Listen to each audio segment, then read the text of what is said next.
Hi, I'm Eric Siegel, and today I'm on the underside of my layout to demonstrate something that I've gotten some emails about recently.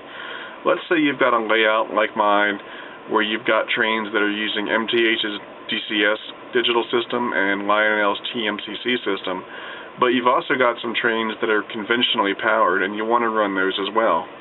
Well, you can't easily run those trains on the same track as the command-controlled trains, but if you run a separate loop of track, you can control them and do that with the MTH DCS remote. Now, before I start into this, I want to tell you that if you're new to DCS and you're not familiar with it at all, you probably don't want to start with this video. I would recommend, as I have in the past, that you start with this video, which is OGR's video guide to the MTH digital command system. It costs $20 and it'll teach you everything you need to know about DCS. So if you're like me and you're already running DCS, or you're wondering if DCS is right for you and if you're going to be able to still run your old conventionally powered engines, then this video is for you, and I'm going to show you how to do that right now. Okay, we're going to start the tutorial here. This is the track interface unit, and this is the heart of the DCS system. If you're familiar with DCS, then you're very familiar with this device. If you're new to DCS, then just try to follow along, and as I said in the beginning of the video, buy the OGR Guide to DCS video, and that'll answer any questions that you have. Now, on this side, we've got the inputs from the transformers, and on this side, this is the output that goes to the track. Now, these two outside channels are what are called variable channels. We've got variable 1 and variable 2, and then these two inside channels are the fixed channels. Fixed channels are for running DCS or TMCC equipped engines. The variable channels are for running conventional engines.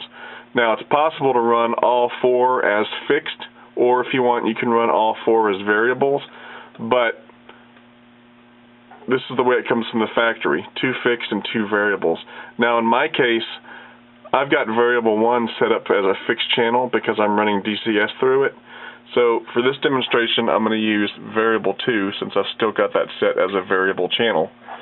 So for my power source, I'm using just your standard Lionel 1033 transformer, nothing special. It is interesting to note that when you're using a 1033, the U terminal actually goes to the red terminal on the TIU, and the A terminal goes to the black. You'd think it would be backwards, but according to MTH's manual, that's the way a 1033 should be wired to this TIU. On the output end of variable 2, I've got these 2 wires going off to my track. The red terminal goes to the center rail of my test loop of track. The black goes to the outer rails. Now, before we go to the track, I just want to say that don't let this setup scare you. This is quite menacing looking because I've got quite a fancy setup here, but all you need to know is that the power from the transformer's coming in here and it's going out here to the track. Don't worry about all these other wires. The wire from the output side of the variable 2 channel comes down to this test loop of track that I've got set up. This is MTH real tracks. You could use Lionel or some other manufacturer's track. Really doesn't matter. I'm just using MTH for this demonstration. Now, the red terminal on the TIU output up there is going to this red terminal here, which is the center rail, and the black one is going to the black terminal up on the TIU and is powering these outer rails. You'll notice that the lighted track lock on is not lit, so we've got 0 volts on here right now. And lastly, before we start this demonstration, for our test, I'm going to use this little K-line Plymouth switcher. It's just a conventionally powered engine, nothing fancy. Okay, so now it's time to add this track to the remote and run this engine. Before I do that, I want to tell you that you can do this out of the box. I haven't altered variable channel 2 in any way.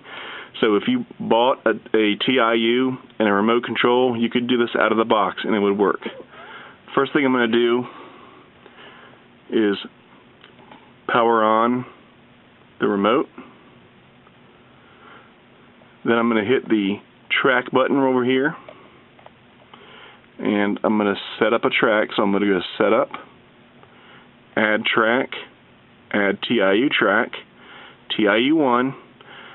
I'm going to scroll to variable 2 because I'm using the variable 2 channel in this case. Now it's going to ask me to name it.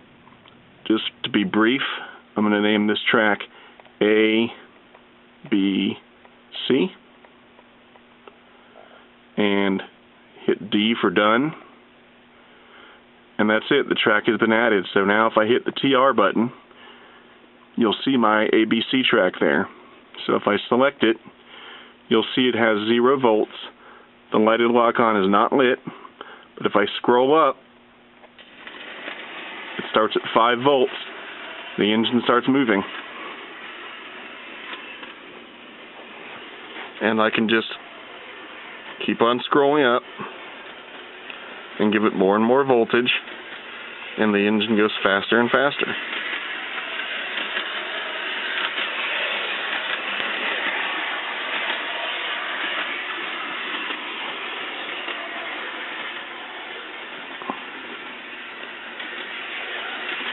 I'm going to take this up to about 14 volts for this train. And that's it. And now this engine's running around just like a normal conventional engine.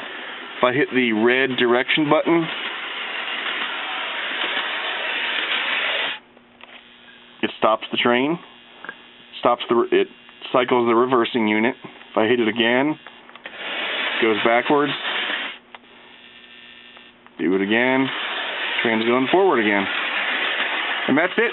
That's how you run a conventional engine through the DCS remote. A couple closing notes before I end this video.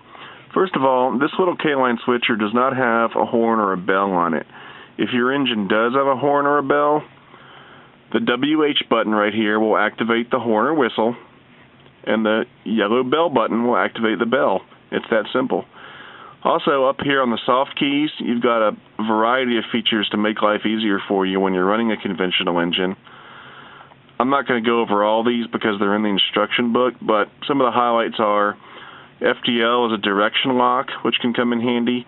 TZV, that zeroes the volts out, so if you need to stop everything immediately, just press that button and it goes down to 0 right away. The MTV is a pretty cool function. That's minimum track voltage, and it sets the start volts and max volts. Now, what is that? Well, if you noticed earlier when I started running this engine and I scrolled up with the scroll wheel, it automatically started at 5 volts. Well, that's because the default setting for the start volts is 5 volts. And what that's used for, let's say you've got an engine and you know that that engine will not start rolling until it gets 8 volts of power, for example. What you can do is you could set the start volts to 8 volts, and that way when you start things up and you scroll the scroll wheel up, it automatically skips up to 8 volts, and you don't have to bother going through 1, 2, 3, 4, 5, 6, and 7 volts. And that's pretty convenient. Also, with the max volts, you can effectively set a speed limit for your engine.